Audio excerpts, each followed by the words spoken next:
Property Owner Files, Season 5, Episode 2, How I Simplified Without Losing Income. Why fewer properties paid me better. Simplifying my portfolio made me more stable. Is being a landlord really worth it? Season 5 is about refinement, designing property ownership around life, not volume. Today's file is about simplification, not shrinking ambition, sharpening it. Welcome back to Property Owner Files. How I simplified without losing income. When I started simplifying my portfolio, people assumed I was stepping back. They thought fewer properties meant less income, less progress, less ambition. The opposite happened. Today's file is about how simplifying, strategically, made my income more stable and my life calmer. Not by selling everything, not by giving up opportunity, but by removing complexity that didn't earn its place. Stay until the end, because one decision here changed how I evaluate every property I own.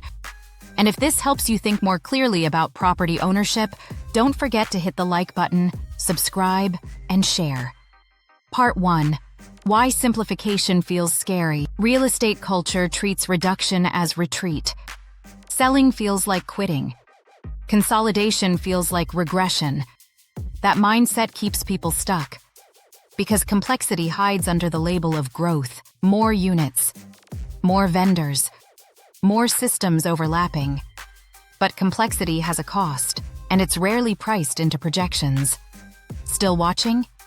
This is where the math changed. Part 2. How I identified drag. I stopped asking which properties made money. I started asking which ones demanded attention. Some properties were profitable, but fragile. They worked only if everything went right. Others were boring and resilient. Simplification wasn't about cutting income. It was about cutting volatility. Still watching? This is the filter that mattered most. Part 3.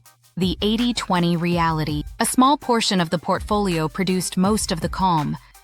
Predictable tenants, stable expenses, minimal decision-making. The rest created noise. Simplification meant doubling down on what worked and letting go of what didn't justify its mental cost. Income stayed. Stress left. Part 4. How systems made this possible. Without systems, simplification feels emotional. With systems, it's procedural.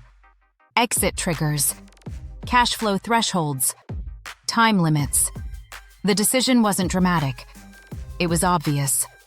Part 5. The real lesson. Simplifying isn't about doing less.